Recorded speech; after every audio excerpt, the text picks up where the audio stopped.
અરવલ્લીના ધનસુરામાં પરિણીત યુવતીના અપહરણથી ચકચાર મચી છે। કારમાં આવીને કેટલાક શખ્સો પરિણીતાને ઉઠાવી ગયા। પ્રેમલગ્ન પછી પતિ સાથે રહેતી યુવતીનું દિવસે અપહરણ થતા ચકચાર મચી ગઈ। પરિણીતાના અપહરણના સીસીટીવી ફૂટેજ સામે આવ્યા છે। ધનસુરા પોલીસે યુવતીના પિતા સહિત 4 શખ્સો સામે ફરિયાદ નોંધી। 19 વર્ષીય યુવતીને શોધવા પોલીસે તજવીજ હાથ ધરી છે। આ સમગ્ર મામલાના સીસીટીવી દ્રશ્યો પણ સામે આવ્યા છે કે જ્યાં થોડા દિવસે આ યુવતીનું અપહરણ કરવામાં આવ્યું હતું। અરવલ્લીના ધનસુરામાં પરિણીત યુવતીના અપહરણથી ચકચાર મચી જવા પામી છે। કારમાં આવીને કેટલાક શખ્સો પરિણીતાને ઉઠાવી ગયા હોવાનો આ કિસ્સો સામે આવ્યો।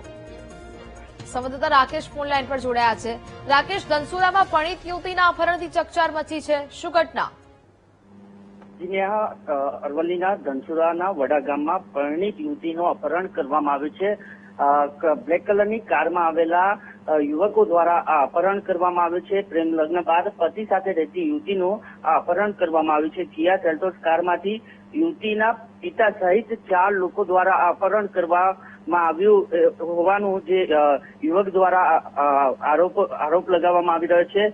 સમગ્ર મામલાના સીસીટીવી ફૂટેજ સામે આવ્યા છે। આરોપીઓ સીસીટીવી ફૂટેજમાં પણ જોવાઈ રહ્યા છે। ત્યારે ક્યાંક ને ક્યાંક જે પરિણીત યુવકો દ્વારા જે યુવતીની શોધખોળ કરવામાં આવી હતી પરંતુ ક્યાંય ભાળ ના મળતા ત્યારબાદ ધનસુરા પોલીસ ખાતે યુવક દ્વારા 4 સામે ગુનો નોંધવામાં આવ્યો છે અને 19 વર્ષીય યુવતીની શોધખોળ હાલ ધનસુરા પોલીસ દ્વારા તપાસ કરવામાં આવી રહી છે। જી બિલકુલ રાકેશ, જાણકારી બદલ આપનો આભાર।